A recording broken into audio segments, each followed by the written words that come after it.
Moja tvorba nie je určená pre vekové skupiny užívateľov pod 15 rokov, pre ľudí, čo neznesú trocha sebakritiky a vopred upozorňuje, že na objasnenie či opis danej situácie používam videá, ktoré boli zverejnené. Varovanie máme za sebou, kľudne sa usaďte, ideme na to. Zdravím všetkých ľudí, ktorí sledujú toto videjko, ja som odpadlý k tejto spoločnosti, kde sú ľudia bez chrbtovej kosti.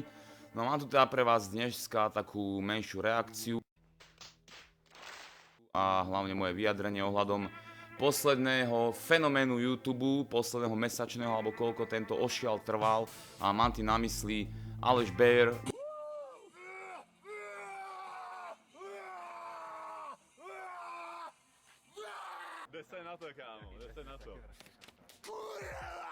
versus Petr Jelínek, a.k.a. Pstruh. Zanec, zdraví vás antipedofilní kanec.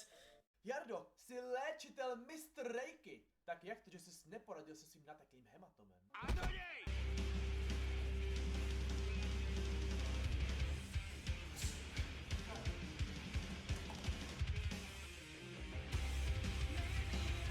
Tí dvaja borci, keď neviete kto je, tak proste Pstruh je youtuber reakčný, a.k.a. Dart Hater, proste robí svoju show, hate show, kde skrátka hejtuje nejaké veci, berme to ako satirickú nejakú tvorbu.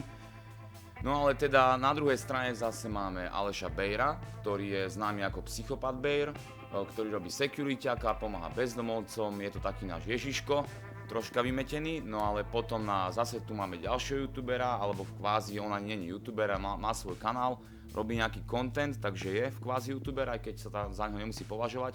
Ale je to teda Filip Grznár, ktorý je kulturista, celkom úspešný, no myslím si, že má aj celkom dobrú formu.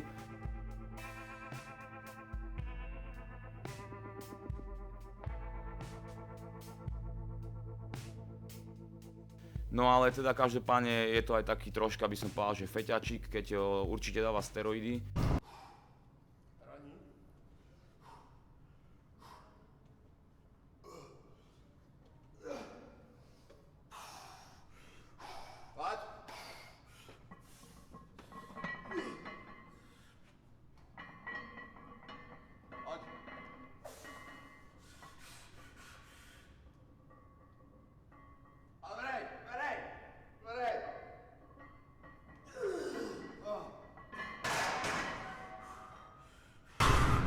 To je nejlepší, co na světě, my metky!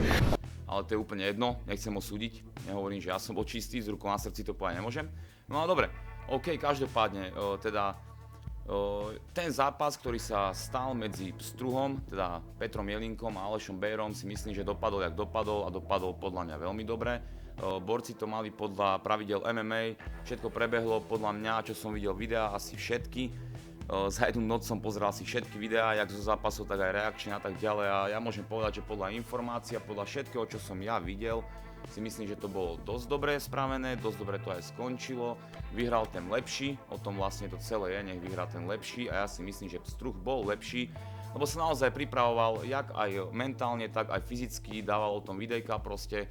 Ale na druhú stranu zase Aleš Beyer, ten mi prišiel taký, že ani sa na to nejako extra nepripravoval, ale bral to nejako, aspoň podľa mňa, z mojich pocitov z tých jeho videí, že prídem tam, jebnem mu jednu, dve, zabijem ho proste pravým hákom na prvú šupu a Pstruh proste sa odplaví.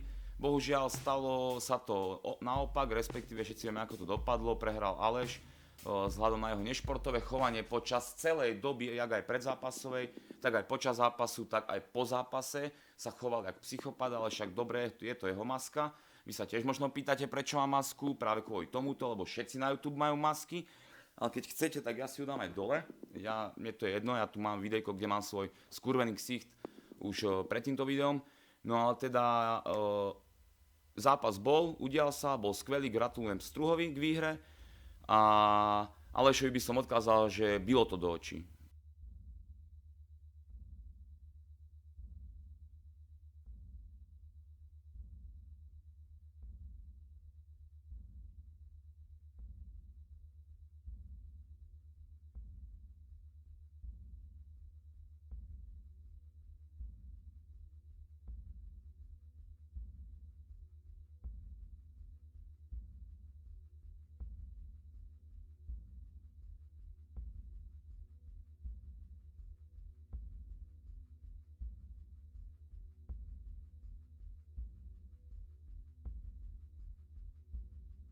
nie že nebilo to do očí, ale bilo to do očí, proste naozaj mu tam do tej bulvy proste šahal, to sa nerobí, nie je to športové. Verím tomu, že určite Aleš mal väčšiu motiváciu toho pstruha dobiť za to, že nadával jeho žene, respektíve keď neviete o čom, ale jak táto kauza vznikla, tak vzniklo to tak, že pstruh sa v jednom videjku vyjadril na adresu Bejrovej ženy nejako škaredo a Alešovi to proste vadilo, zobral to osobne, takto vznikol ten fight, celá tá príprava, celý ten boom.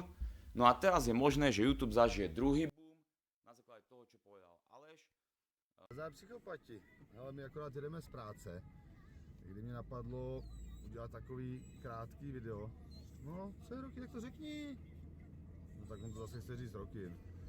Ale včera jsem měl úplně zalecený, on je chrápaný, Facebook zprávama, když jste se mě ptali, jak to budu řešit s Filipem Krznárem, který na mě udělal včera takový retardovaný video.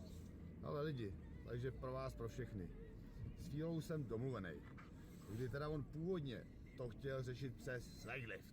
Jo, a já mu píšu, hele, kámo, na co nějakému zachcanému Pavlisovi zvyšovat sledovanost, to jako nechápu. Takže to uznal a jsme teda domluvení na zápase, kdy bude to cca asi za 14 dní. Další info se dozvíte, nebo dozvíte, spíš akorát ten zápas uvidíte. To je asi tak všechno.